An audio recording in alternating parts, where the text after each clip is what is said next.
Yeah, but did Bad Baker show up, or did he have missing offensive linemen, missing wide receivers, and missing guys all over the field? I mean, people tell. Oh, How yes. many times have you heard Eagle fans say, "Hey, we were missing Lane Johnson Hey, and AJ Brown that game"? You know, but I mean, guess come on, what? man. Guess Baker played what? fine. Baker's not throwing that ball into the fucking end Yeah. zone in scoring position. I mean, wait a minute. Hurts is not throwing the ball into the end zone like that.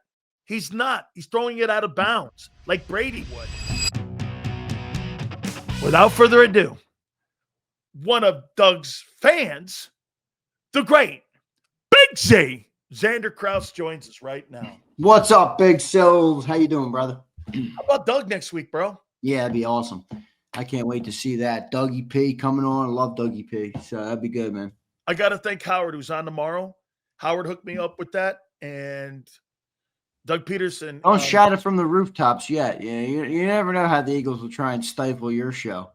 Oh, my God. Absolutely. Especially with some of the shit that's been said today. Yeah, right. I mean, all right, Zander, 24 hours after the fact, what are you taking away from the game and now the blowback on some of the things that have been said? Are you in that 4-0 camp, or are you in the camp of you're looking for Lombardi trophies, not it's both. 4-0 trophy?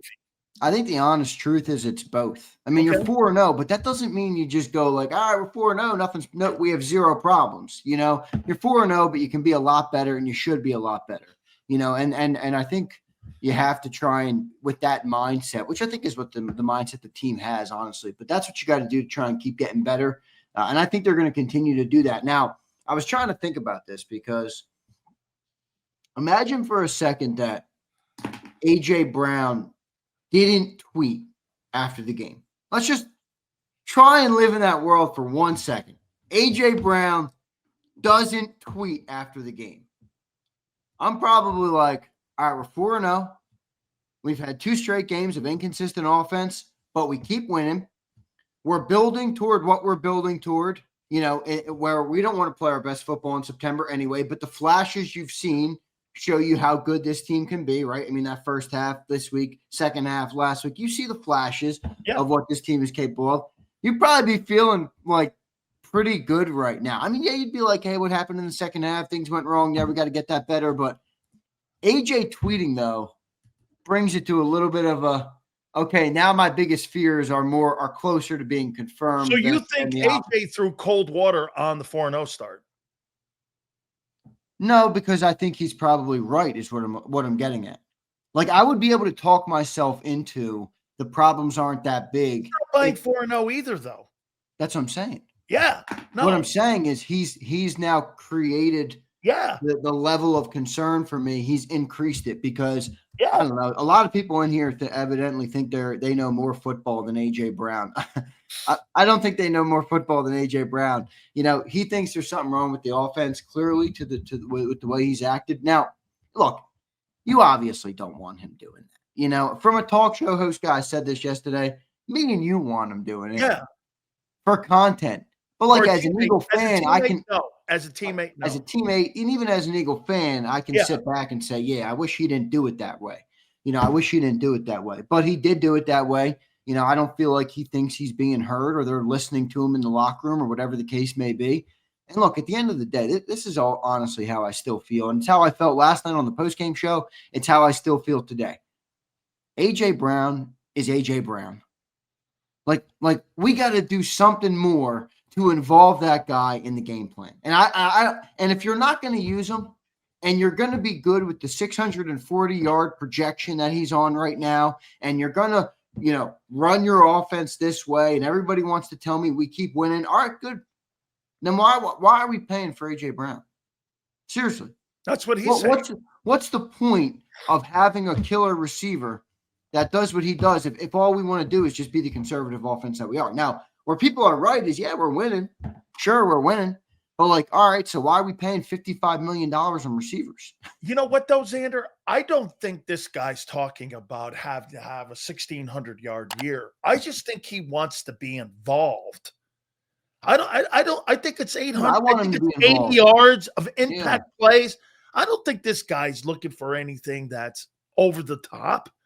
You know, I think he just wants more opportunity. I want him to be involved. Yeah.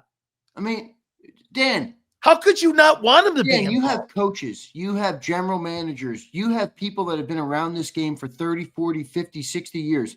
You could probably ask every single guest you've ever had on your program and say, hey, if you had A.J. Brown on your offense, how much would you try and get him the football? Every single one of them would say, yeah, he'd be the number one guy. Steve Spagnuolo was out on a podcast the other day saying Saquon Barkley's not who you should try and take away in the Eagles offense. I learned my lesson. It's A.J. Brown. Focus on A.J. Brown. So you have this guy who's this good. And look, I get it. We're winning. So I understand that it's really hard for some people to look at it and say, who cares? Sit down and shut up. But at the end of the day, we have this guy who is as gifted as he is, as talented as he is, and can provide to a game what he can provide. I'm listening. You know, I just think you got to get him involved, man. And then the point on coaching, I'm sorry, man. I hear you, John. I hear John. It's execution. There's no doubt it's more execution. But if you're telling me that execution isn't aided by coaches on the sideline in football, I'm sorry, I don't buy it. Coaches matter more in football sales than any other professional sports, especially the NFL. You know, so people tell me it's not Patullo, it's all execution. Okay, is Kevin Patullo giving them the right opportunities to execute the plays? Is he putting them in the best positions? A.J. Brown, people keep saying to me, A.J. Brown's not running the routes hard. I'm like, dude, because A.J. Brown knows what they're running is not going to work on the same shell coverages he's seeing all game long. So that's what they did. Same shell coverages yesterday. 8 in the box. They run inside zone into the line, and they throw A.J. Brown on a hitch route on the outside. They're high school routes. There's no creativity. There's no design. And again, we talked about Sean McVay this morning, and I'm like, yeah, Sean is not as good at the football coach stuff. But, boy, he quite lives up to it when it comes to offensive schemes. Absolutely. I mean, everybody, look, we came into the Rams game. Who are we trying to take away? Puka Nacua. He still got 130 yards. He had 13 catches yesterday. Like, just because people are like, hey, they're trying to take away A.J. Brown doesn't mean A.J. Brown should have 150 yards in 4 games. Still, he's on a 640 yard. I know. And Hurts is on a 2,500 yard pace right now. I just asked Michael Irvin a question while you were talking. I want you to know what I typed. Hey, Mike, did you get involved in the play calling and designing and designing of the play and designing of the game plan for the week, playing for the week? He'll text me back here. I know the answer already. I know they went to him and said, what do you think? What kind of routes do you think works against Aeneas Williams? Because all these receivers have a book on the DBs that they're playing. Yeah. They know who all the DBs have a book on the receivers. That's correct. That's correct. And so you have a book on him. You wouldn't ask him his input. Well, the only way you wouldn't ask him his input on the passing game is if you don't want the quarterback throwing the ball. Zander, they did this exactly what we said last year. They came up with this strategy of this. The quarterback is not going to throw the football, no matter what. You remember how everybody thought that there'd be some epiphany off the Rams game? Shit, dude, they went right back to that shit. Yeah. And once they got the lead, they went back to a way that they thought they knew how to run the game. And when the run game is not, dude, the run game's pathetic right now. It's just not productive. So I'll ask you this. Kevin Patullo, is this a Kevin Patullo problem or is this more of a Nick problem? I think it's both, but I think it is Patullo too. I mean, dude, you put a rookie play caller in. The guy's never called plays in his life in the NFL. You know, he's trying to drive a Ferrari. Now, here's my question on that. Why do they look like they look in the first half? Well, I think is it a Nick problem is my point, because Kevin, who they all talked about this emphasis, and we know the Eagles love to correct, this emphasis all week on the aggressive play. Remember, you heard Saquon say, you heard AJ talk about, everybody wanted the aggressive play. You know, they come out in the first half and they were aggressive. I mean, they were at a 24-6 lead going into halftime, and it would have been 24-3 lead if not for a 65-yard field goal, which was insane. You know, and then they come out in the second half and they have a lead and they start playing like pansies again. Nobody wants to push the ball. Everybody wants to go uber conservative. Like, is that Nick who comes in and is just like, okay, guys, time to protect the football? Okay, I'm going to tell you what Dave Wannstedt said to me today on my morning show. This is what he says.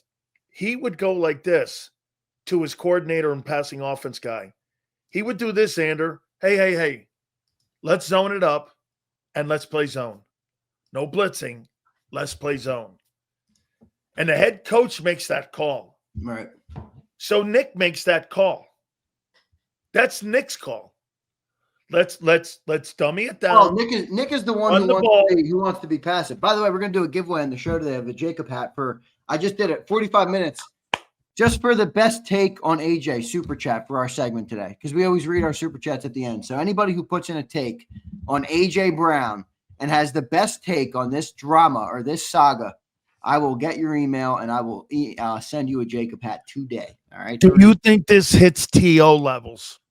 No, because I don't think that's AJ Brown's personality. But I think, if you look at this super chat here, Leon, I will count the super chat, by the way, in our thing. He says, by the way, hang on. He just tweeted that out yesterday after going 4-0. I mean, Leon says Jeff McClain just posted AJ's tweet was aimed towards someone internally in the Eagles organization. I wonder who it was. Thoughts? Probably Jalen. Jalen or Nick, I'd say. Or Howie. It's like Jalen or Nick. Nah, why Howie? Because analytics. Nah, it's not Howie.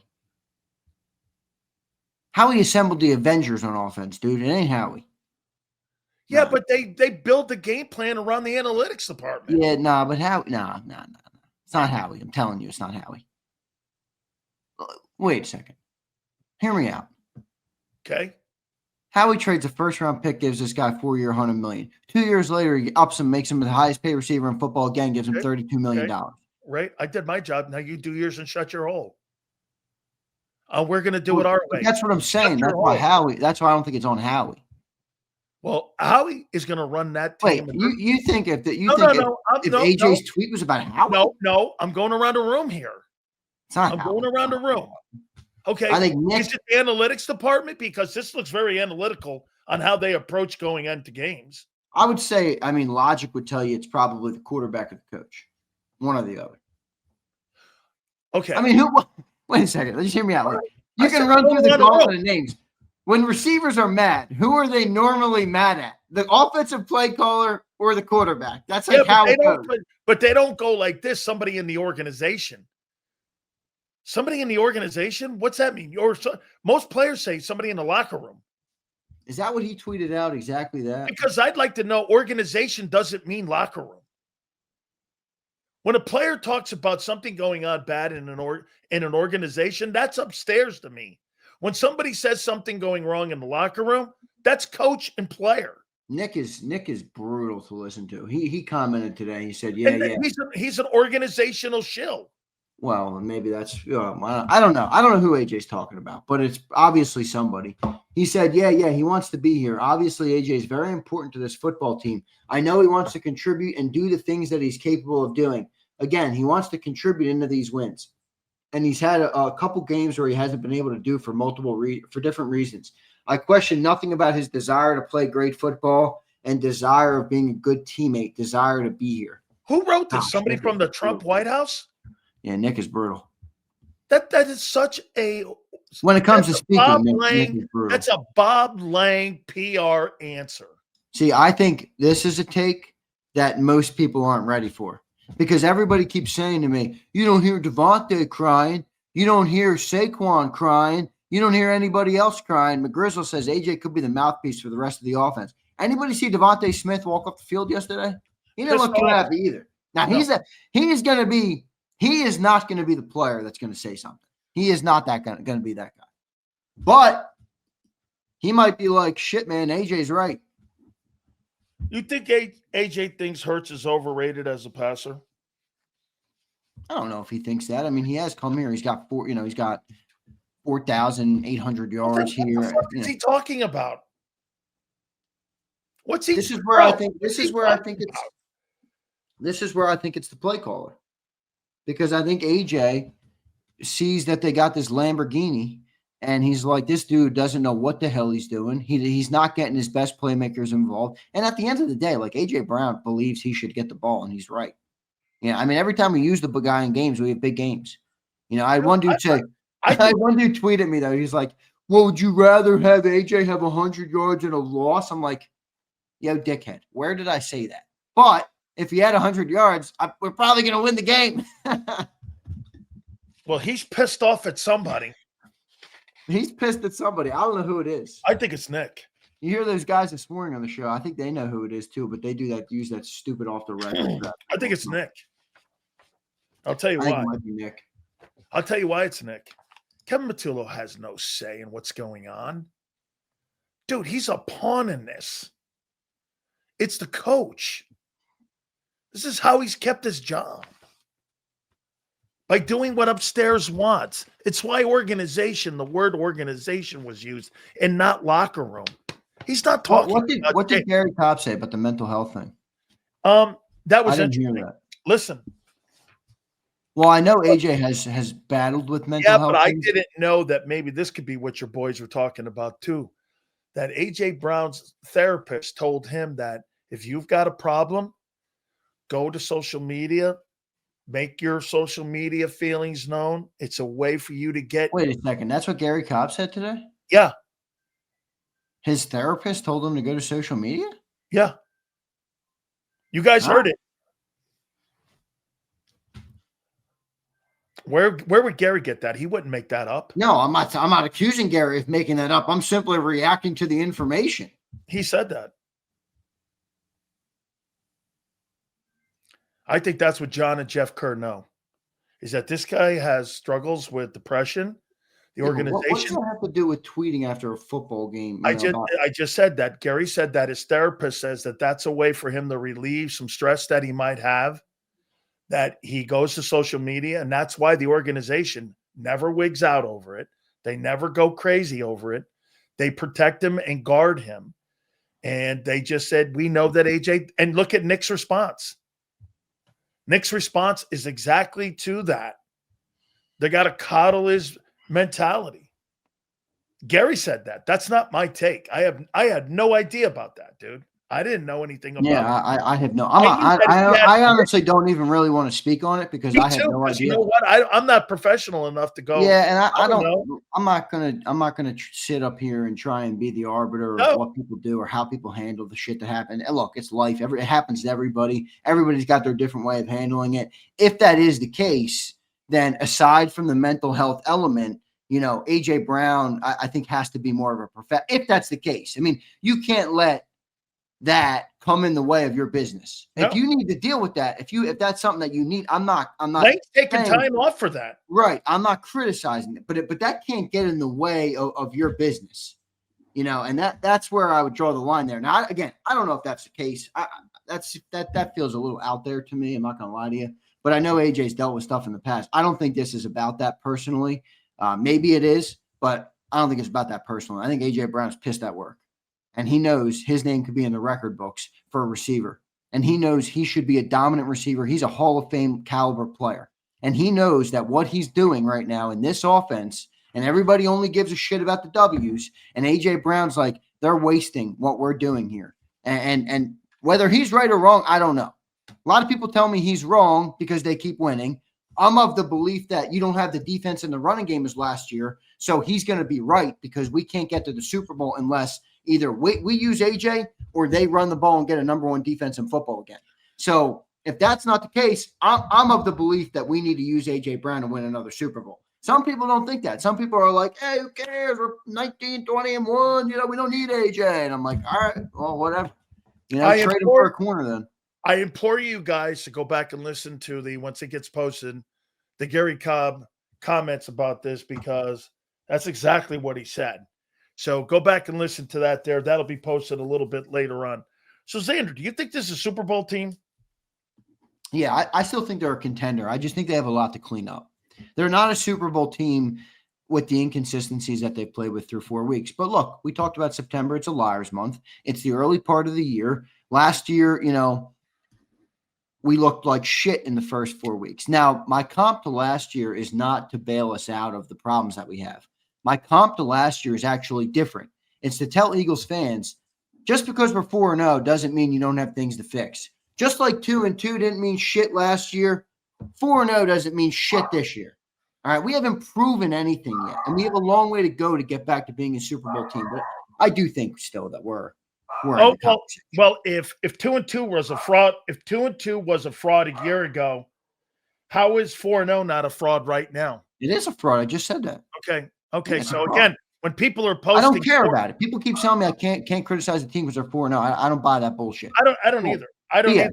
The 4 games this year, you won them all. 4 games last year, you went 2-2. But what do you do from here is a lot more important than what they did in the first 4 weeks. I mean, 4-0 is great, but it doesn't really mean that much. All right. Do you think there's problems with Barkley? Do you think there's problems with Barkley? No, I think there's problems with the offensive line. And I think there's problems with the offensive design. I mean, I don't know if the offensive design can be applied to the run game because the offensive line has not been great. I mean, we talked about this a little bit this morning. That's not the best offensive line in football right now. No, I don't. I agree with you. I'm sorry, but I'm not with John on this. I mean, he pulls up the PFF and he's like, they are. And I'm like, yeah, but bro, that comment that he makes, well, you know what, compared to the rest of the league, Dallas's offensive line looked all right last night. Dude, but that's not the gold standard. It's the Jets because the Jets don't have one. The gold standard is Philadelphia sets their own line. I mean, the rest of the league doesn't have good offensive line play. Bro, they were the best that I've ever seen a year ago. They were the best. And now, to me, by the way, you know who's playing the worst of anybody in that line? It's Cam Jurgens. Cam Jurgens, yeah, he's been terrible. And Landon's been awful.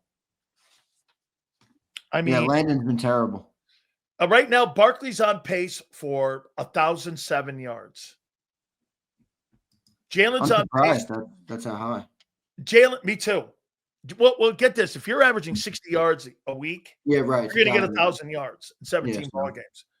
So here, AJ's on track for 675 yards.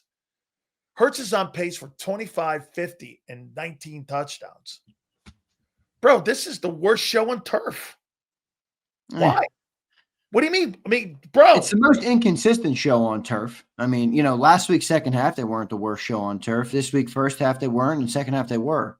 It's the most inconsistent show on turf. I agree with you there. I don't think it's the worst. They're one of the worst offenses in football right now. This is well, look, I would say this, and I wouldn't again. I'm not mad at you for calling them that because I don't necessarily think it's great. I wouldn't characterize them as that, but I'll say this for people who are hell bent on the coaching element. You have to get the most like. I try and look at it sometimes. I don't know. As a businessman, you can look at it and say, how are you quantified as a CEO? You got to get the most out of your resources, right? Fortune 500 companies have different resources than small companies. Small businesses have different resources than mom and pop shops. Everything is different. A good CEO gets the most out of the resources that they have available to them. And when you can get the most out of them, that's when you can grow. Vic Fangio, I believe, is an A+ CEO of the defense right now. He is taking rookie players. He's taking second-year players. He's taking unproven edge rushers. He's taking unproven cornerbacks, and he is turning them into a unit that their final output is worth more than what they add up to individually. He improved that unit. I look at the offensive side, and if I'm giving Vic an A, I'm giving the CEO of the offense, whoever you want to call it, Patullo, Sirianni, Jalen, an F. A stone-cold F. You have a $255 million offense, and you're ranked at the bottom of the league in everything. Everything. Running, too. Everything. Running. Do you know, depending on tonight, the Eagles could be the 31st worst passing offense. And get this, the 25th in rushing. You tell me, Zander. I mean, you've got $200 million invested in that. And think about that, though. And Fangio is getting better, getting more out of his $50 million defense than the CEO of the offense, who's got every asset possible at his disposal, and it looks like dog shit. And the number one asset in that unit is not happy about it. I'm firing that CEO. I don't get it. Don't you agree, though? Yeah, completely, man. I mean, you're going, hey, what are you doing here, dude? I mean, I don't. Now, This is where you and me are going to disagree big time here. I know. You think the defense is playing well, right? I think they're playing good considering the circumstances, yeah. What's the circumstances? Give me context.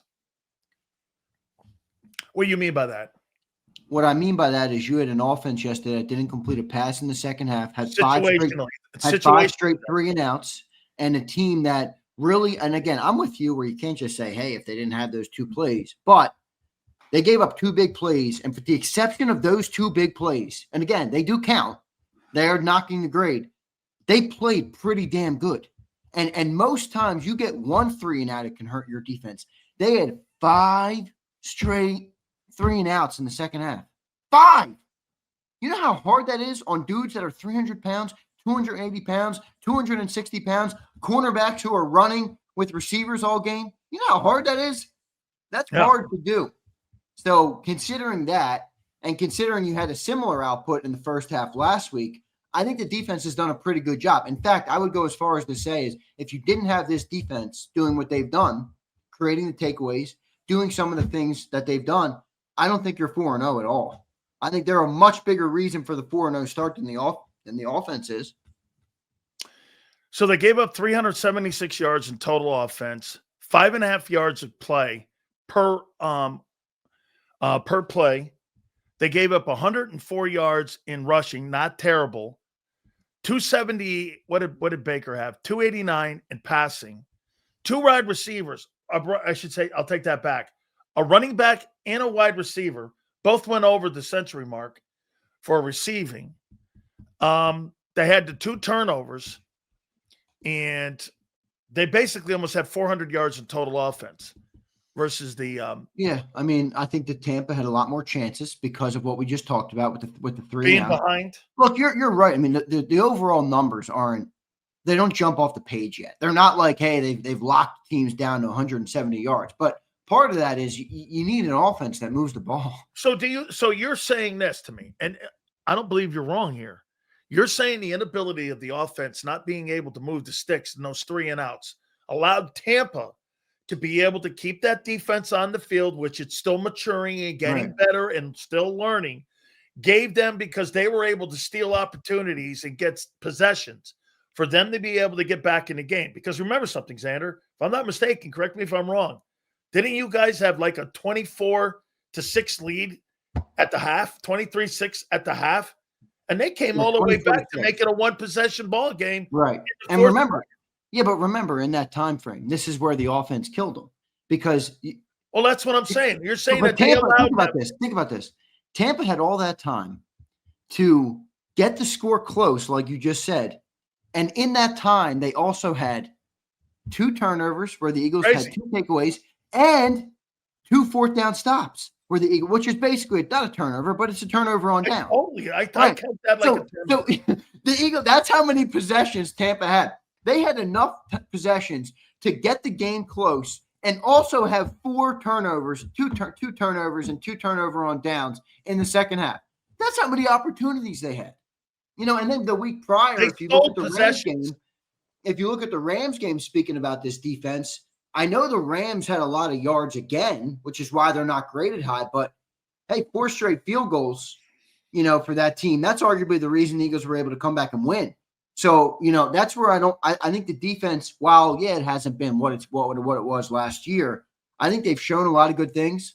I think they're still a work in progress, but I think they're way ahead of schedule, and, they've been the reason the Eagles have been able to have 4 wins. I honestly believe that, I'm going to make a point to you. If this offense continues to do this thing will melt down. Not to the 23 meltdown, but you'll have problems with your secondary. You'll have problems with guys staying on the field. You're not deep at the tackle. You're already seeing injuries mount up on the defense. That's right. 5 straight 3-and-outs will make that problem exacerbated.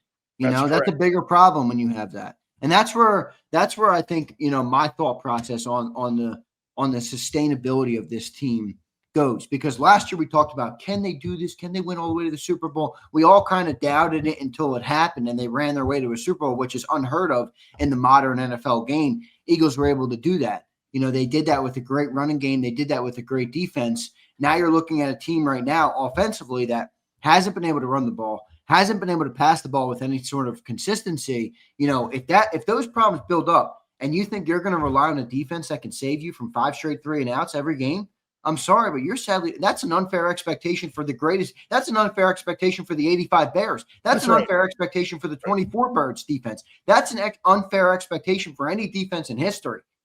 Offense has to move the ball. So that's where I think my concern is with the sustainability, I guess you will, of this offense, because they're going to have to move the ball better. Now, optimistically, I can look and say, the second half last week was great, and the first half this week was great. How do we just kind of get it a little more consistent? How do we make the lows higher? Because the lows right now are too low. They're going through these peaks and these valleys. It's like 2 great halves, 1 worst half you'll ever see. I mean, literally, statistically, that's how bad the first half was last week and the second half was this week. The output was that bad. So, I don't know, historic levels of badness in one half of football. It just has to be fixed. That can't happen. What about Bryson Daly Hurts? How well do you think he's played? Oh, come on. Well, 0 for 8. I mean, I don't know about you. I'll say this. I rewatched the game. I rewatched it this morning, and I've been rewatching it again now during your show in the first hour. I think Jalen Hurts was fucked up after that hit. Honestly. Dude, I don't see Jalen struggle to get up much. Jalen got bonked in the head. He's on the ground. He's like he rolls again. Shocked they didn't take him out. He doesn't pop right up at all. So I'm watching that hit. And by the way, AJ hit the ground. It wasn't the hit. It was the head hitting the ground. Right. AJ Brown's standing right there walking next to him, and he doesn't even help him up. So for anybody that wants to put those pieces together and think, hey, who's the tweet about? Maybe it's about Jalen Hurts. I don't know. I think that factored into Jalen Hurts. But I'll say this. Jalen's got to take some sort of responsibility for the inconsistency on offense. You're the quarterback of football. To what level? A big level. Like being more involved in the play calling, being more involved in the asking his teammates what they think. And do you think Jalen and them need to have more involvement with Barkley? I don't know. I wasn't really going that direction because I don't know what the setup is. Like, I don't know how much. By what Jeff McClain tweeted, maybe that's what he's saying, that it's the quarterback and the head coach and the play caller that are designing what they want to do in a game. Is it more responsibility for Jalen to turn around and go, what do you guys want to do? That tweet meant something, dude. Yeah, I know it did. I just don't know, so I don't have a perfect answer for you. Well, I don't know. You know what? Because we have reporters that won't tell us all this backstory stuff. They won't. That's exactly right. Guess what? Because they're all afraid to lose their key card. Nobody will admit that, but they're all afraid to lose their key card, including John. By the way, they've already told John McMullen. For people that don't know, he's already been threatened to lose his key card because we have Sileo on our network. So the key card thing is a real thing. And look, it's hard for me to criticize reporters. I know everybody will, but Sills, you'll understand this. I do, and I respect These dudes put food on their table by being able to walk into the NovaCare complex. I'm not looking to be a jackass like that. I'm not looking. They don't want to give it out. What are you going to do? No way. That's how these guys feed their families. Is they walk in there and they're reporters. Absolutely. So they can't say shit, and they don't say shit. Zander, I am not in any way putting someone on blast for that because I know how it works. I totally do. Yeah. But when you're saying things like that, I get to say things like this. And if you're going to go there, I'm going to go here. And that's why we get to go this, is because you know why? AJ's fucking talking about somebody, bro. I know. I don't know who it is. And he's not a happy camper. Who do you think it is? I think it's Nick. You think it's Nick? I do. There's only one guy who has autonomy over the players that's not named Howie. I agree with you. It's not Howie. Well, if it's not Howie, it's Nick. I'd go as far as to say it's definitely not Howie. There's no way. Okay. So I think AJ likes Howie. Okay. So we eliminated Jody pays him. Yeah, well, that's why. That's why I'm saying I think he likes him. I got it. Okay, so we eliminated him.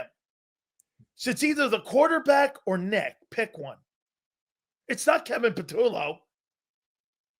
Kevin Patullo's a fucking pawn. I'd probably say Nick. but I don't know. I'll tell you this. Do you think this could happen one day where AJ, if he ever gets dealt, comes back and says Hurts was overrated as a passer? Maybe.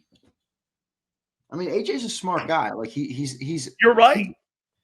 He's aware of the reason that we play is because we don't have speak that he did this offseason. That dude ain't fooling me no more. I know he's fucking smart. He knows how to build a brand. He knows social media. Hoss, he's one of the smartest dudes when it comes to branding and using social media and everything.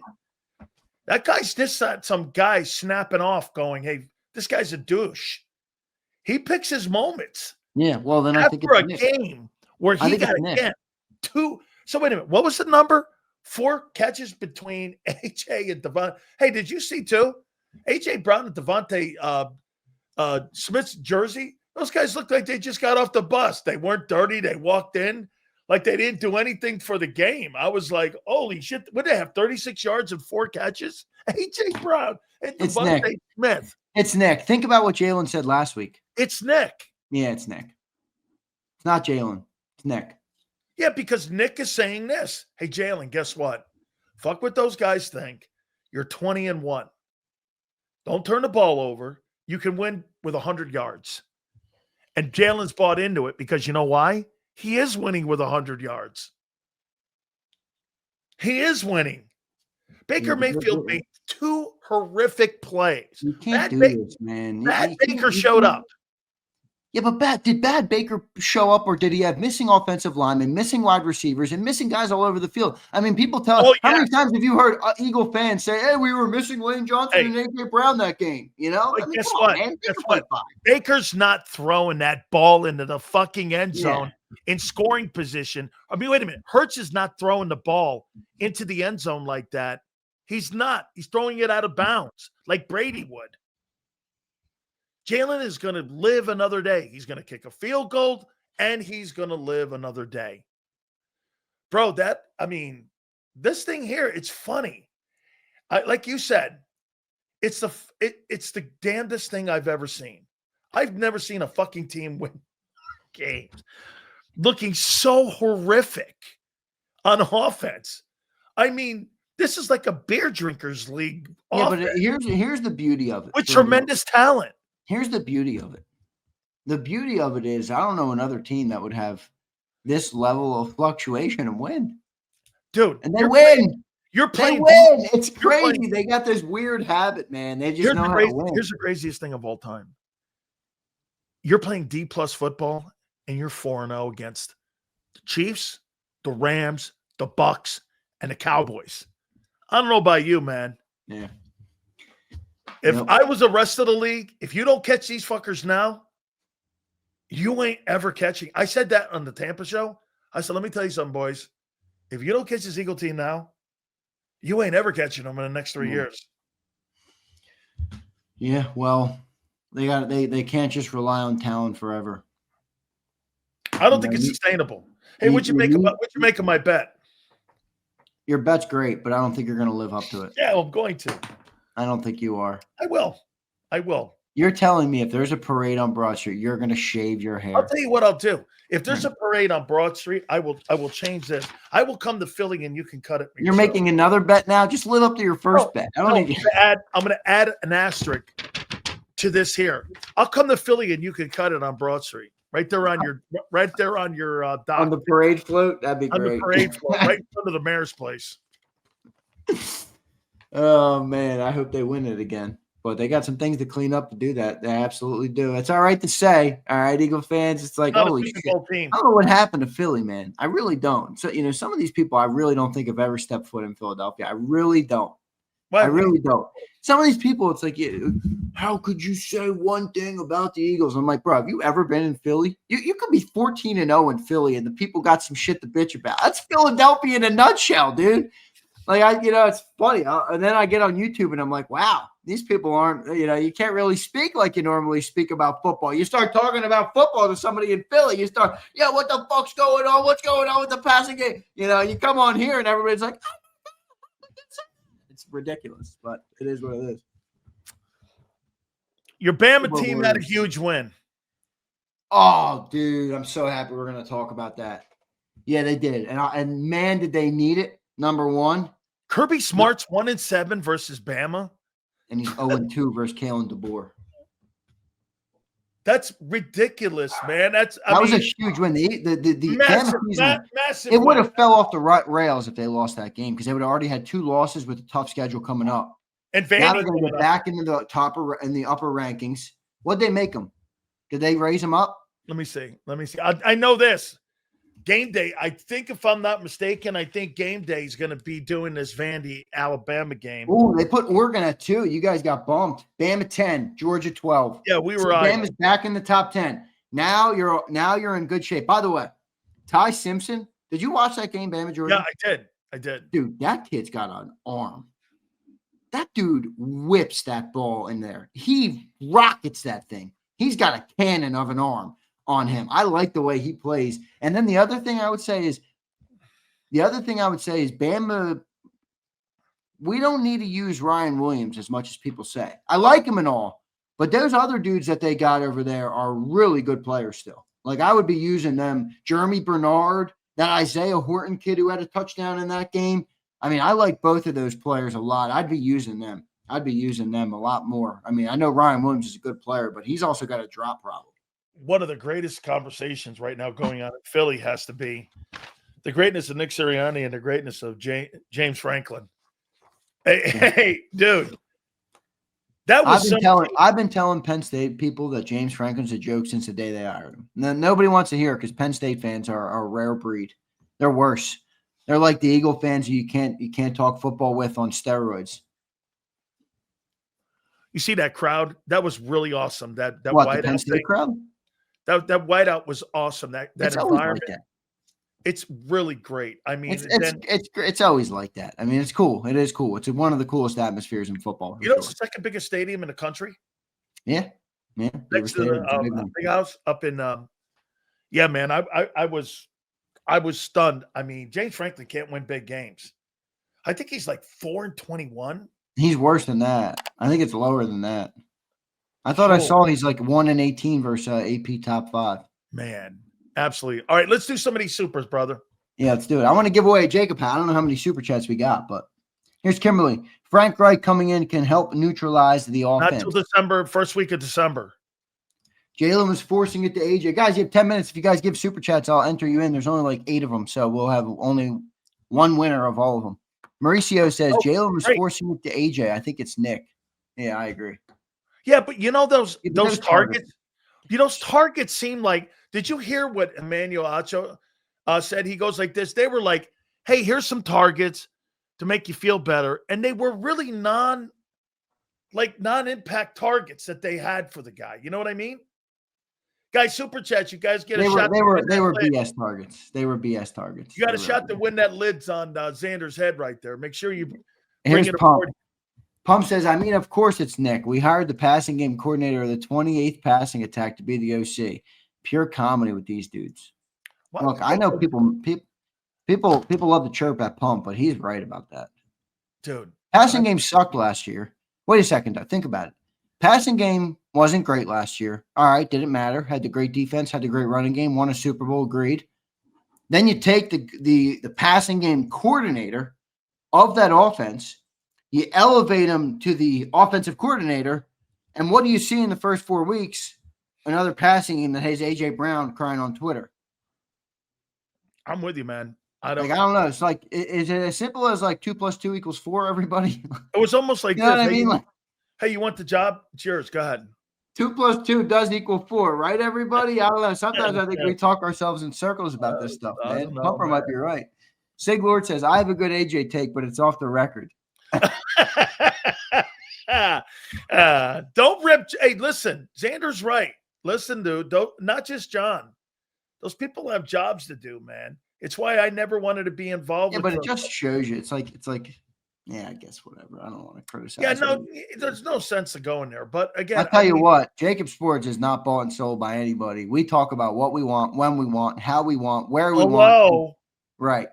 And we're supported. We had one dude in here. Who are the investors of JAKIB Sports? I'm like, yo, Nimrod, it's You're fucking looking me, at 'em. and it's these people in the chat who are investors in us every day with the super chats and the memberships. Wait, So Xander, I don't know what the let's- hell they're talking about. Let's do this again. Xander hasn't sold out. Hello.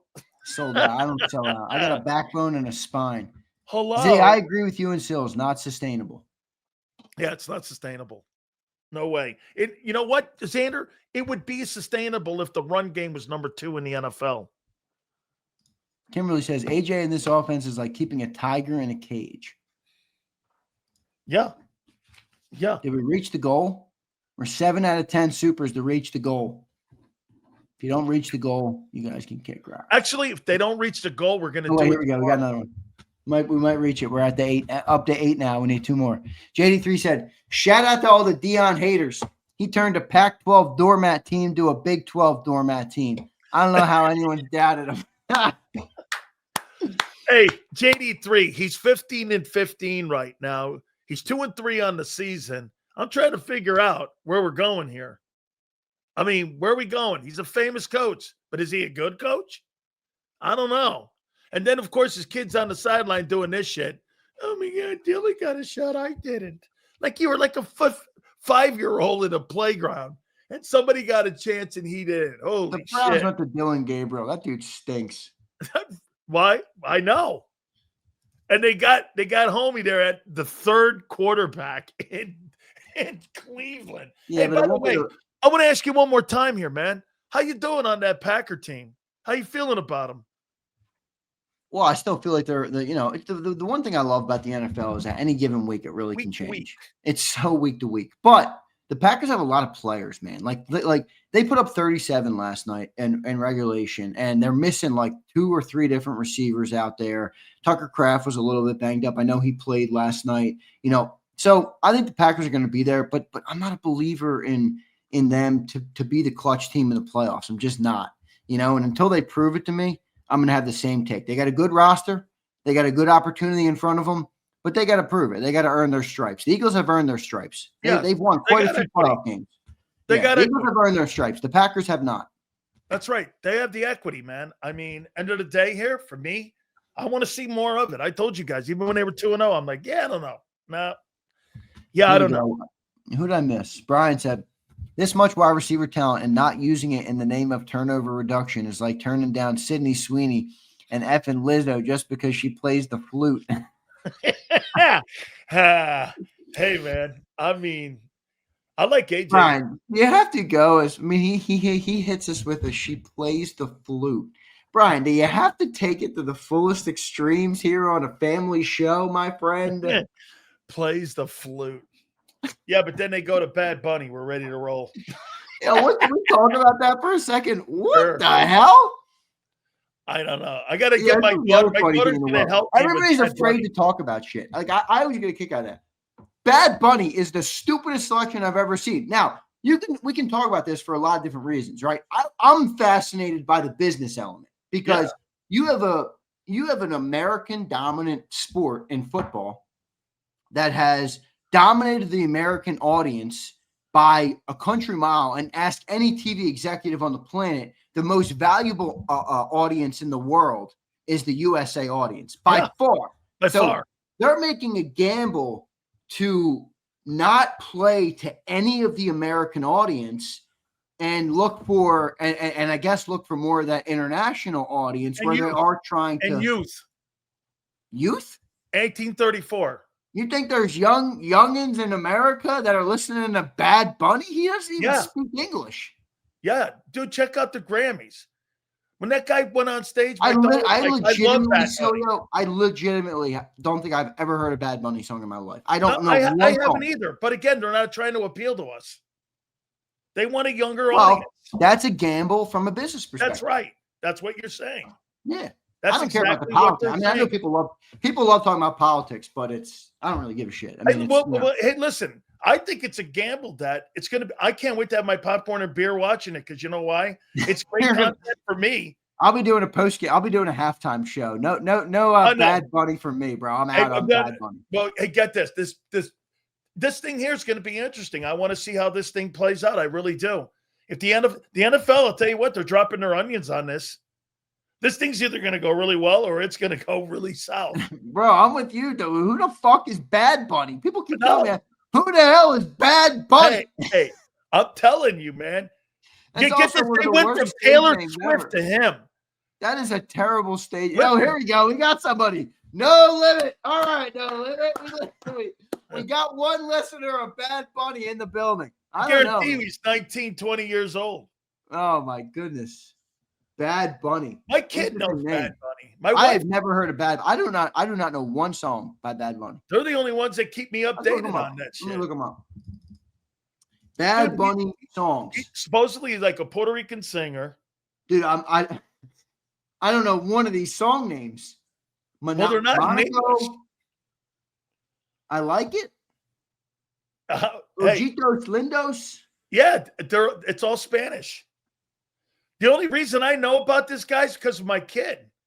Here we go. Bad Bunny the GOAT. All right, if you guys tell me. No, I'm telling you, this guy's very popular. Here's Lucius. I listen to Bad Bunny. Listen, all right. Hey, listen. I'm if you guys telling listen to it, maybe it's not a bad play. Hey, we're old men. How old are you? 27. 27. Well, get this. They're looking like 1834, Junior. That's what they want a younger audience. Well, I'm in the middle of that. I don't know, man. Yeah, no, I get it. They went from Taylor Swift to Bad Bunny.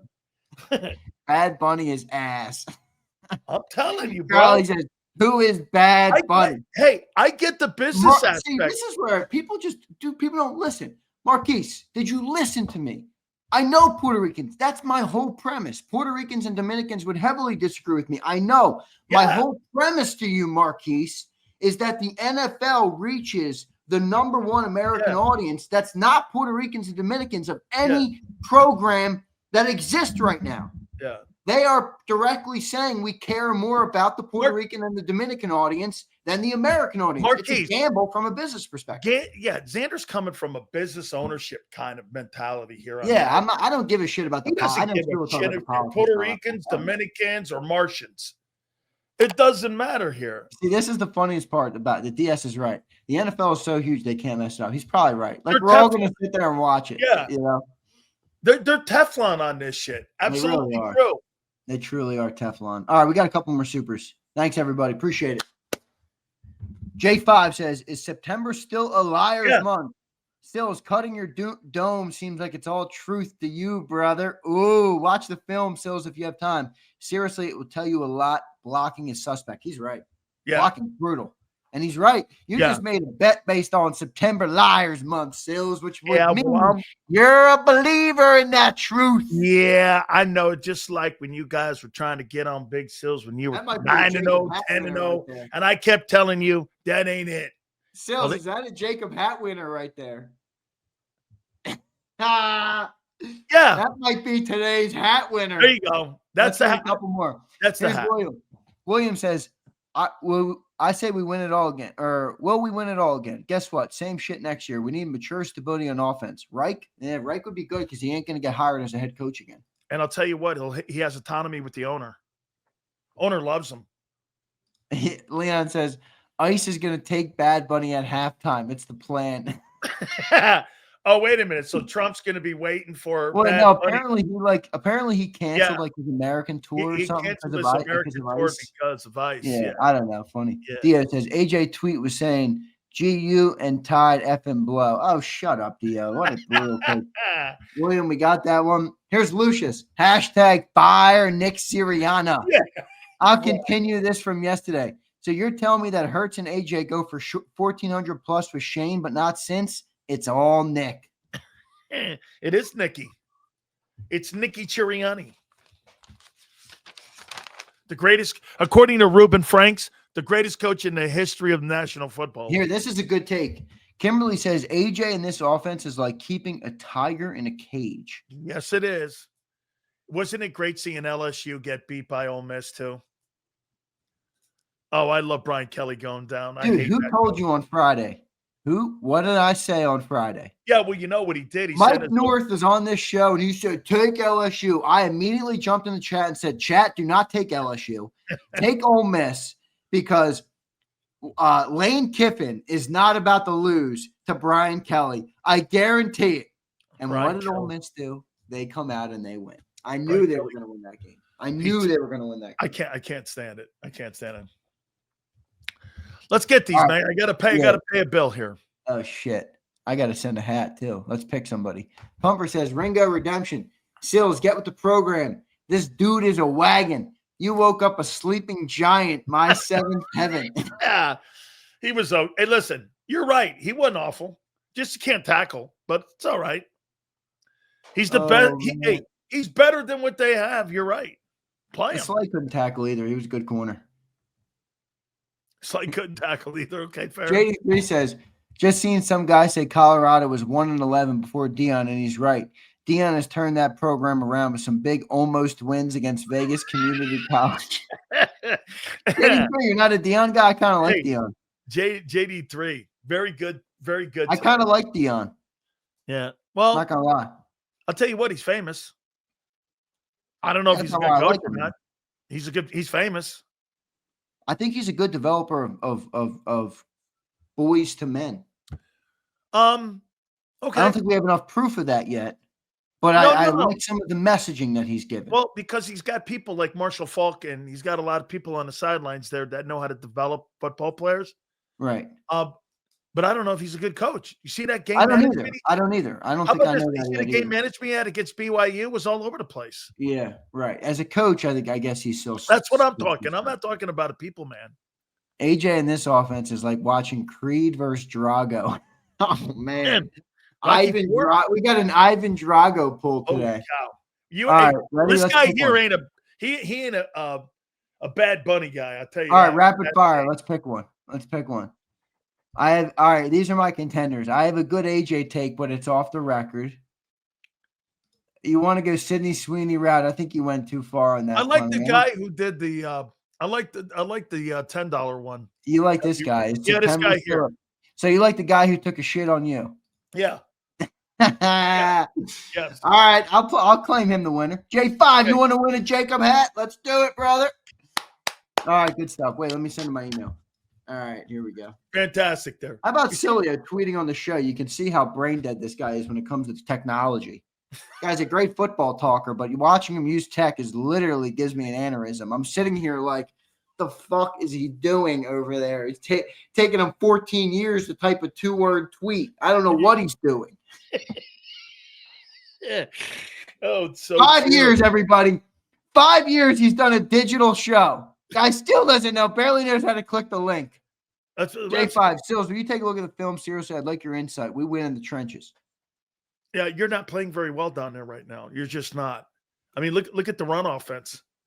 Everything is predicated off your run offense. And by the way, I want to make sure we say this. You are not winning football games unless you have Jalen Hurts as your quarterback right now. That's a fact. You're winning in spite of Bobo Patullo and Nicky Sirianni. I found out for something that Nick Sirianni's 4'3". You know that in real life? Because he walks around at the NovaCare Center on his knees all day. Come on, Stove. Come on, man. You're going to pay a bill after that? Come on, let me pay one, man. All right. Later, dude. You got it. Email me, brother. I'll get you a hat. All right, man. Hey, brother, we'll catch you in the morning on that great show, Birds 365.